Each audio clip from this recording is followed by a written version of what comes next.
ಎಲ್ಲರಿಗೂ ನಮಸ್ಕಾರ. ಸರಸ್ವತಿ ಸರಳ ಅಡಿಗೆಗೆ ಸ್ವಾಗತ. ಬರ್ರಿ, ಇವತ್ತಿನ ವಿಡಿಯೋದೊಳಗೆ ನಮ್ಮ ಔಷಧಿಯವರು ಒಂದು ಕಾರ್ಯಕ್ರಮ ಇಟ್ಕೊಂಡಿದ್ರು. ಆ ಕಾರ್ಯಕ್ರಮ ಎಲ್ಲಿ ಇಟ್ಕೊಂಡಿದ್ರು ಅಂದರೆ ಶ್ರೀ ಕ್ಷೇತ್ರ ಹೆಬ್ಬಳ್ಳಿ ಒಳಗೆ ಇಟ್ಕೊಂಡಿದ್ರು. ಹೆಬ್ಬಳ್ಳಿ ಅಂದರೆ ಯಾರಿಗೆ ಗೊತ್ತಿಲ್ಲ ಹೇಳ್ರಿ, ಅದ್ರದ್ದೊಂದು ಮೊದಲೇನದ ಕಿರು ಪರಿಚಯ ಮಾಡ್ಕೊಳ್ಳೋಣ. ಧಾರವಾಡ ಹುಬ್ಬಳ್ಳಿಯವ್ರಿಗಂತೂ ಹೆಬ್ಬಳ್ಳಿ ಅಂದ್ರೆ ಅಗದಿ ಹತ್ತಿರ. ಧಾರವಾಡದಿಂದ 5 ನಿಮಿಷಕ್ಕೊಮ್ಮೆ ನಿಮಗೆ ಬಸ್ ಅವ. ಇದು ನೋಡ್ರಿ ಹೆಬ್ಬಳ್ಳಿದು ಮಹಾದ್ವಾರ ಅದ ಮೊದಲಿಗೆ. ಇಲ್ಲಿಂದ ಹುಬ್ಬಳ್ಳಿಯಿಂದ ಸದ್ಯಕ್ಕೆ ನಿಮ್ಗೆ 20 ನಿಮಿಷಕ್ಕೊಮ್ಮೆ ಬಸ್ ಅವ. ಇದೇನದ ಮಹಾರಾಜರದ್ದು ಮಂದಿರದ್ದು ಗೋಪುರ ನೋಡ್ರಿ, ಗರ್ಭಗುಡಿ ಗೋಪುರ ಅದ. ಭಾಳ ಜಾಗೃತ ಸ್ಥಾನ ಮತ್ತು ಅತ್ಯಂತ ಸಮಾಧಾನ ಸಿಗುವಂಥ ಒಂದು ಕ್ಷೇತ್ರ ಅಂತ ಹೇಳ್ಬೋದು ನೋಡ್ರಿ. ಇಲ್ಲಿ ನೀವೇನಿದೆ, ನೀವು ಒಳಗೆ ಬಂದ ತಕ್ಷಣ ನಿಮ್ಗೆ ಆಫೀಸ್ ಸಿಗ್ತಾವೆ, ಅಂದ್ರೆ ರೂಮ್ ಕೊಡಲಿಕ್ಕೆ ಆಫೀಸ್ ಅದ. ಮತ್ತು ನೀವೇನಾದರೂ ಪಂಚಾಮೃತ ಕ್ಷೀರಾಭಿಷೇಕ ಏನು ಬರ್ಸ್ಲಿಕ್ಕೂ ಇದು ನೋಡ್ರಿ, ಇದು ಆಫೀಸ್ ಅದ. ಮತ್ತು ಈ ಕಡೆ ಬಂದ ಕೂಡಲೇ ಮಹಾರಾಜರ ಮಂದಿರಕ್ಕೆ ಹೋಗಲಿಕ್ಕೆ ಮಹಾದ್ವಾರ ಅದ. ಇಲ್ಲಿ 4 ದಿಕ್ಕಿಗೂ ಏನವ ಮಹಾದ್ವಾರವ, ಅಂದರೆ ಮಹಾರಾಜರ ಒಳಗೆ ಗುಡಿಗೆ ಹೋಗಲಿಕ್ಕೆ ಮಹಾದ್ವಾರಗಳವ ನೋಡ್ರಿ. ನೀವು ಕೋಟಡಿಗೆ ಹೋಗಿ ನಿಮ್ಮ ಆಧಾರ್ ಕಾರ್ಡು ನಿಮ್ಮ ಅಡ್ರೆಸ್ಸು ಕೊಟ್ರಂದ್ರೆ ಅವ್ರು ನಿಮ್ಗೆ ರೂಮ್ ಕೊಡ್ತಾರೆ. ಇವೆಲ್ಲ ಮ್ಯಾಲೆ ಏನದ ರೂಮ್ ಹೋಗಲಿಕ್ಕೆ ಜಾಗ ಅದ ನೋಡ್ರಿ. ಇದು ನೋಡ್ರಿ ರೂಮ್ ಅದ. ನೀವು ಎಷ್ಟು ಜನ ಇದ್ರಿ ರೂಮ್ ನೋಡಿ ತೊಗೋಬೋದು. ಸಿಂಗಲ್ ಕಾಟು, ಡಬಲ್ ಕಾಟು, ತ್ರಿಬಲ್ ಕಾಟು, ಹಿಂಗೆ ಬೇಕಾದಷ್ಟು ರೂಮ್ ಅವ. ಮತ್ತು ರೂಮ್ನೊಳಗೆ ಎಲ್ಲ ವ್ಯವಸ್ಥೆ ಅದ. ಅಂದರೆ ವೈರ್ ಕಟ್ಟಾರ್, ಬಟ್ಟೆ ಒಣ ಹಾಕೊಳ್ಳಿಕ್ಕೆ ಕಾಟ್ ಅದ, ಕೂಡ್ಲಿಕ್ಕೆ ಚೇರ್ ಅವ, ಗಡಿಯಾರ ಅದ, ಆಮೇಲೆ ಚಾರ್ಜರ್ ಮಾಡ್ಕೊಳಕ್ಕೆ ಸ್ವಿಚ್ ಅವ, ಫ್ಯಾನ್ ಅದ, ಆಮೇಲೆ ಬಕೆಟು ತಂಬಿಗೆ ಇಟ್ಟಿರ್ತಾರೆ, ಬಟ್ಟೆ ಅದನ್ನೆಲ್ಲ ಇಟ್ಕೊಳಕ್ಕೆ ರ್ಯಾಕ್ ಅದ. ಪ್ರತಿಯೊಂದು ಅನುಕೂಲತೆಯನ್ನು ಇದೇನದ ರೂಮ್ನೊಳಗೆ ಇರ್ತಾವೆ. ನೀವು ಎಷ್ಟು ಜನ ಇದ್ರಿ ನೋಡಿ ಅದ್ರ ಮೇಲೆ ನೀವು ರೂಮ್ ತೊಗೋಬೋದು ನೋಡ್ರಿ. ಇದೇನದ ಮಹಾರಾಜರ ಮಂದಿರ ನೋಡ್ರಿ, ಅಂದರೆ ಗರ್ಭಗುಡಿ. ಇಲ್ಲೇನದ ಅವ್ರ ಸ್ಥಿರ ಪಾದುಕೆಗಳವ, ಅತ್ಯಂತ ಪವಿತ್ರವಾದ ಸ್ಥಾನದ. ಇಲ್ಲೇನದ ಬೆಳಗಿನ ಜಾವದಿಂದ ಹಿಡಿದು ಸಾಯಂಕಾಲದವರೆಗೂ ಅವ್ಯಾಹತವಾಗಿ ಅನುಸಂಧಾನ ನಡೆಸಿರ್ತದೆ. ಅಂದರೆ ವಿಷ್ಣು ಸಹಸ್ರನಾಮ, ದಾಸಬೋಧ, ಹನುಮಾನ್ ಚಾಲೀಸ, ಪ್ರತಿಯೊಂದು ಕಾರ್ಯಕ್ರಮ ರುದ್ರ ಹೇಳ್ತಿರ್ತಾರೆ ಹುಡುಗರು. ಪ್ರತಿಯೊಂದು ಕಾರ್ಯಕ್ರಮವೂ ಇಲ್ಲಿ ನಡೀತಿರ್ತಾವೆ. ಇದು ಸ್ಥಿರಪಾದುಕ ಸದ್ಗುರುನ ಬ್ರಹ್ಮಚೈತನ್ಯ ಮಹಾರಾಜರ ಸ್ಥಿರಪಾದುಕ ನೋಡ್ರಿ. ಇಲ್ಲೇನದ ಮಧ್ಯಾಹ್ನ ಟೈಮು, ಅಂದರೆ ನಾವು ಬಂದಾಗ ಮಧ್ಯಾಹ್ನ ಆಗಿತ್ತು. ಅವಾಗ ವಿಷ್ಣು ಸಹಸ್ರನಾಮ ಹೇಳ್ತಿರ್ತಾರೆ. ಮಹಾರಾಜರಿಗೆ ಪೂಜೆ ಆರತಿ ನಡೀತಿರ್ತದೆ. ಹೀಗಾಗಿ ಅವಾಗ ವಿಷ್ಣು ಸಹಸ್ರನಾಮ ಹೇಳ್ತಿರ್ತಾರೆ. ಇದೇನದ ದೇವಸ್ಥಾನದ ಒಳಭಾಗದ್ದು ಇಷ್ಟು ದೊಡ್ಡ ಹಾಲದ ನೋಡ್ರಿ, ಗರ್ಭಗುಡಿ ಮುಂದೆ. ಇಲ್ಲೆಲ್ಲ ಬೇಕಾದಾಗ ನೀವು ಪ್ರದಕ್ಷಿಣೆ ಹಾಕ್ಬೋದು, ಕೂತ್ಕೊಂಡು ಸುಮ್ಮನೆ ಜಪ ಮಾಡ್ಕೋಬೋದು, ಅಂದರೆ ನಾಮಸ್ಮರಣೆ ಮಾಡ್ಬೋದು. ಮತ್ತು ಬರೀಲಿಕ್ಕೆ ಶ್ರೀರಾಮ್ ಜಯರಾಮ್ ಬರೀಲಿಕ್ಕೆ ಬುಕ್ ಇಟ್ಟಿರ್ತಾರೆ. ಪ್ರತಿಯೊಂದು ಸಾಧು ಸಂತರ ಸುತ್ತರದ ಏನವ ಫೋಟೋಗಳವ, ಎಲ್ಲ ಸಾಧು ಸಂತರದ ಫೋಟೋಗಳವ. ಈ ಕೊಠಡಿ ಬಂದು ಇಲ್ಲೇನದ ಗುರುಗಳು ಕೂತ್ಕೊಂಡಿರ್ತಾರೆ ನೋಡ್ರಿ. ಬೆಳಗಿನ ಜಾವ ಎಲ್ಲ ನಾವು ಸ್ನಾನ ಎಲ್ಲ ಮುಗಿಸ್ಕೊಂಡು ಮಹಾರಾಜರಿಗೆ ಪ್ರದಕ್ಷಿಣೆ ಹಾಕಿ ಇಲ್ಲೇನದ ಗುರುಗಳ ದರ್ಶನಕ್ಕೆ ಎಲ್ಲರೂ ಏನದ ಸಾಲಾಗಿ ನಿಂತ್ಕೊಂಡಿವಿ. ಗುರುಗಳದ್ದು ಉಪಹಾರ ಆದಮೇಲೆ ಬಂದ ಭಕ್ತಾದಿಗಳಿಗೆ ಈ ಜಾಗ ಏನದ ಉಪಹಾರಕ್ಕೆ ಮತ್ತು ಊಟಕ್ಕೆ ಇರ್ತದೆ. ಇಲ್ಲಿ ಉಪಹಾರ ಬೆಳಗ್ಗಿನ ಉಪಹಾರ ಇರ್ತದೆ, ಸಾಯಂಕಾಲ ಚಹಾ, ಕಾಫಿ, ಟೀ, ಕಷಾಯ ನಿಮಗೆ ಎಲ್ಲನೂ ಇರ್ತದೆ. ಮತ್ತು ರಾತ್ರಿ ಊಟ ಇರ್ತದೆ. ಇಲ್ಲೇ ಬಂದ ಭಕ್ತಾದಿಗಳಿಗೆ ತವ್ರ ಮನೆಗಿಂತ ಹೆಚ್ಚು ನೋಡ್ರಿ ಎಲ್ಲ ವ್ಯವಸ್ಥೆ ಇರ್ತದೆ. ಮತ್ತು ನೀವು ಯಾವುದಕ್ಕೂ ಒಂದು ಪೈಸಾನೂ ಏನು ಕೊಡಬೇಕಾಗಲ್ಲ, ಎಲ್ಲ ನಿಮಗೆ ಫ್ರೀಯಾಗಿ ಸಿಗ್ತದೆ. ಇದೇನು ದೊಡ್ಡ ದೊಡ್ಡ ಭಾಂಡೆ ತಿಕ್ಕೋದು ಒಂದು ಬಚ್ಚಲು ಮನೆ ಅದು ನೋಡ್ರಿ. ಇಲ್ಲೇನದ ದೊಡ್ಡ ದೊಡ್ಡ ಪಾತ್ರೆ ತಿಕ್ಕಿ ಅವನ್ನೆಲ್ಲ ಡಬ್ಬ ಹಾಕಿರ್ತಾರೆ. ಮತ್ತು ನಾವೇನದ ಉಪಹಾರ ಊಟದ್ದು ಎಲ್ಲ ಆದಮೇಲೆ ತಾಟು ಬಟ್ಲ ತೊಳ್ಕೊಂಬಂದು ಇಲ್ಲಿ ಡಬ್ಬ ಹಾಕೋದಿರ್ತದೆ. ಅಂದ್ರೆ ಅಲ್ಲೊಂದು ಬಾಸ್ಕೆಟ್ ಇರ್ತಾರೆ, ಅದ್ರೊಳಗೆ ವಾಟಗ ತಾಟು ಏನದ ಡಬ್ಬ ಹಾಕೋದಿರ್ತದೆ. ಇಲ್ಲೊಂದು ನಿಮ್ಗೆ ಪರಾತ ಕಾಣಿಸ್ತದಲ್ಲ, ಈ ಪರಾತದೊಳಗೆ ಸದ್ಗುರು ಶ್ರೀ ಬ್ರಹ್ಮಾನಂದ ಮಹಾರಾಜರು ವೆಂಕಟಾಪುರದೊಳಗೆ ಬೇಸನ್ ಉಂಡಿ ಮಾಡಿ ಹಾಕ್ತಿರ್ತಾರೆ. ಆ ಉಂಡಿಯೊಳಗೆ ಏನಾದ್ರು ಶ್ರೀರಾಮ್ ಅಂತ ಹೇಳಿ ಮೂರ್ತಿರ್ತದೆ. ಆ ಪರಾತ ತಂದು ಗುರುಗಳು ಇಲ್ಲಿ ಹಾಕ್ಯಾರ ನೋಡ್ರಿ. ಇಲ್ಲೇ ಪ್ರತಿದಿನ ಏನಾದ್ರು ತ್ರಿಕಾಲ ಪೂಜೆ ನಡೀತದೆ. ಅಂದರೆ ಬೆಳಗಿನ ಜಾವ, ಮಧ್ಯಾಹ್ನ, ಸಾಯಂಕಾಲ ಹಿಂಗೆ ತ್ರಿಕಾಲ ಪೂಜೆ ನಡೀತದೆ. ಇದು ನೋಡ್ರಿ ಸರ್ವ ಸಾಧು ಸಂತರ ಫೋಟೋ ಅದ.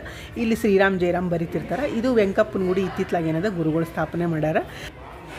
ಇಲ್ಲೇ ಮಧ್ಯಾಹ್ನದ್ದು ಆರತಿ, ಪೂಜೆ, ನೈವೇದ್ಯ ಆದಮೇಲೆ ಬಂದ ಭಕ್ತಾದಿಗಳೆಲ್ಲ ಏನದ ಪ್ರಸಾದ ಇರ್ತದೆ.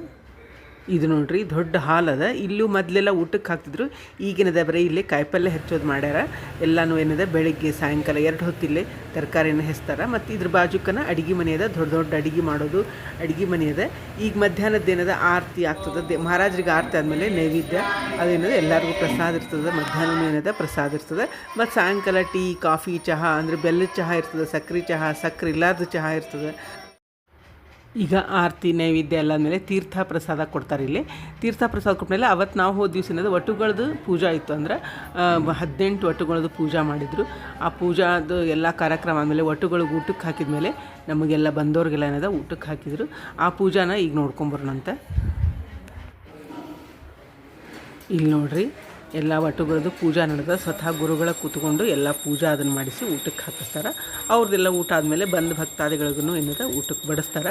ಊಟಕ್ಕೆ ಏನದ ತಾಟು ವಾಟಕ ಇಟ್ಟಿರ್ತಾರೆ. ನಾವು ತಾಟು ವಾಟಕ ತೊಗೊಂಡು ಕೂತ್ಕೋಬೇಕು. ಊಟ ಆದಮೇಲೆ ತಾಟು ವಾಟಕ ತೊಳೆದು ಅಲ್ಲೊಂದು ಇದನ್ನು ಇಟ್ಟಿರ್ತಾರೆ, ಅದ್ರೊಳಗೆ ಬಾಸ್ಕೆಟು ಅದರೊಳಗೆಲ್ಲ ಹಾಕಿ ಬರ್ಬೇಕು ನಾವು.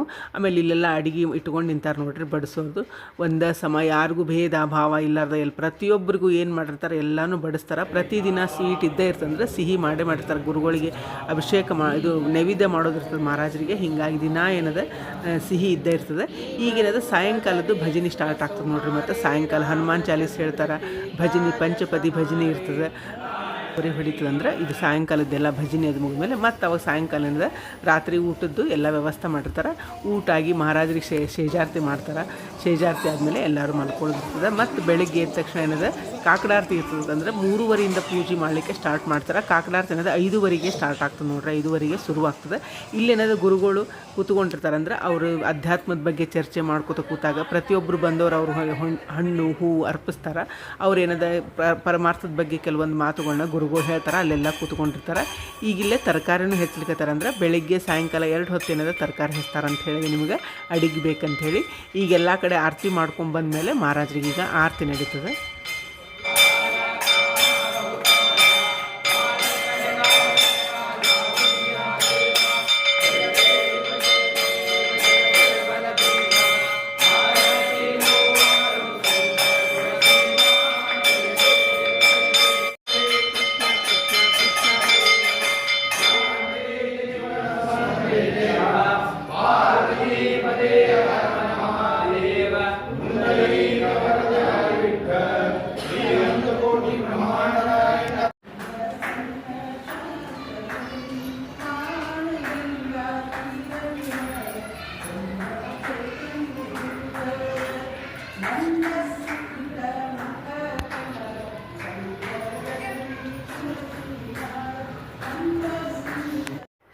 ಈಗಿಲ್ಲೇ ರಾತ್ರಿ ಊಟ ನಡೆದು ನೋಡ್ರಿ. ರಾತ್ರಿನೂ ಬಿಸಿ ಅನ್ನ ಸಾರು ಪಲ್ಯ ಚಟ್ನಿ ಎಲ್ಲನೂ ಅಡುಗೆ ಇರ್ತದೆ.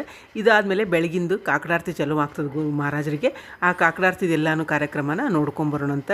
ಅಂದರೆ ಎಲ್ಲ ಮಹಾರಾಜರಿಗೆ ಕಾಕಡಾರತಿ ಕೋಟಿ ಕೋಲಿಯೊಳಗೆ ಬ್ರಹ್ಮಾನಂದ ಮಹಾರಾಜರಿಗೆ, ಆಕಳಿಗೆ, ತುಳಸಮ್ಗೆ, ಸೂರ್ಯನಾರಾಯಣಗೆ ಎಲ್ಲರಿಗೂ ಇದೆ ಕಾಕಡಾರತಿ ಮಾಡ್ತಾರೆ. ಅದನ್ನು ನೋಡೋಣ ಈಗ.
तुलसी वंदन भावे करिता वंदन भावे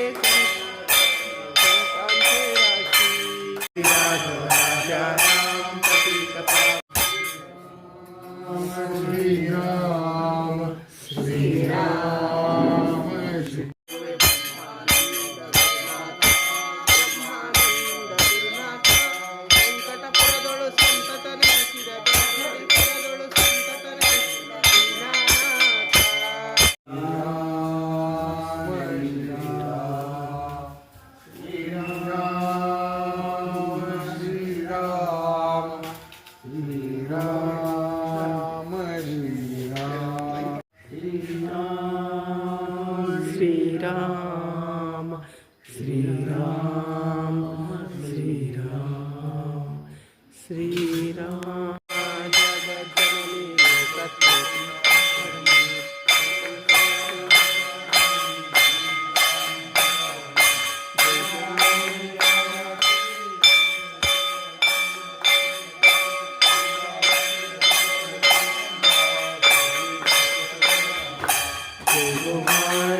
Sri Ram,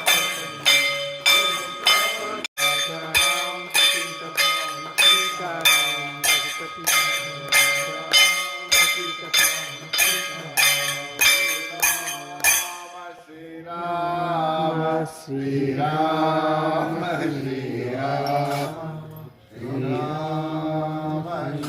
Ram, Sri Ram.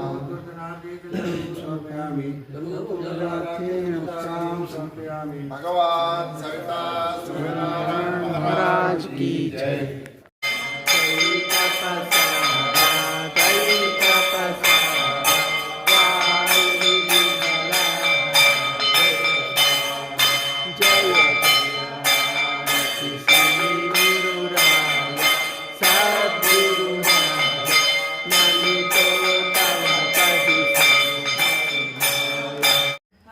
ಇಲ್ಲೇ ಕಾಕಡಾರ್ತಿ ಆದಮೇಲೆ ಬೆಣ್ಣೆ ಸಕ್ಕರೆ ಕೊಡ್ತಾರೆ, ಮಹಾರಾಜರಿಗೆ ನೈವೇದ್ಯ ಮಾಡಿದ್ದು ತೀರ್ಥ ಕೊಡ್ತಾರೆ. ಆಮೇಲೆ ಏನದ ಪಂಚಪದಿ ಭಜನೆ ಆಗ್ತದೆ. ಆಮೇಲೆ ಸದ್ಗುರು ಶ್ರೀ ಬ್ರಹ್ಮಾನಂದ ಮಹಾರಾಜರದ ಮೋಕ್ಷ ಪ್ರಾಪ್ತಿ ಗುಟ್ಟನ್ನು ಹೇಳ್ತಾರೆ. ಕೇಳೋಣೀಗ.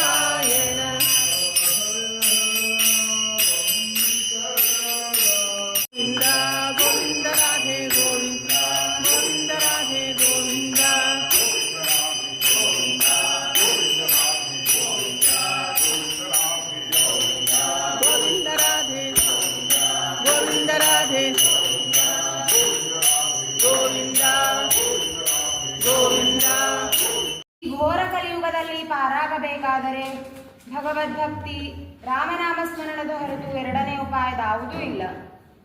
ಆಯುಷ್ಯದ್ದು ಭರವಸೆ ಇಲ್ಲ. ಆದಷ್ಟು ತೀವ್ರವಾಗಿ ಕೃತಾರ್ಥರಾಗಲಿಕ್ಕೆ ಪ್ರಯತ್ನ ಮಾಡಬೇಕು. ಇರುವಂತ ಶ್ರೀ ಪುಣ್ಯಕ್ಷೇತ್ರ ಗೋಂದಾವಲಿಯಲ್ಲಿ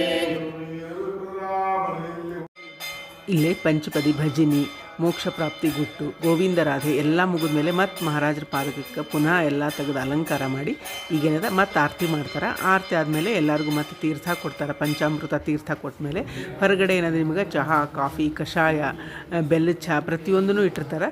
ಆಮೇಲೆ ಇಲ್ಲಿ ಏನದ ಯಾವುದಕ್ಕೂ ನೀವು ದುಡ್ಡು ಕೊಡಬೇಕಾಗಿಲ್ಲ, ಎಲ್ಲ ಪ್ರತಿಯೊಂದೂ ಫ್ರೀ ಅದ. ನಿಮ್ಗೆ ರೂಮಿನಿಂದ ಹಿಡಿದು ಎಲ್ಲದೂ ಇರ್ತದೆ. ಮತ್ತು ಬಿಸಿನೀರು ಸತ್ಯಕ್ಕೆ ಸಿಗ್ತಾವೆ ನಿಮಗೆ ಸ್ನಾನಕ್ಕೆ. ಅಷ್ಟೊಂದು ವ್ಯವಸ್ಥೆ ಇಲ್ಲದ ನೋಡ್ರಿ.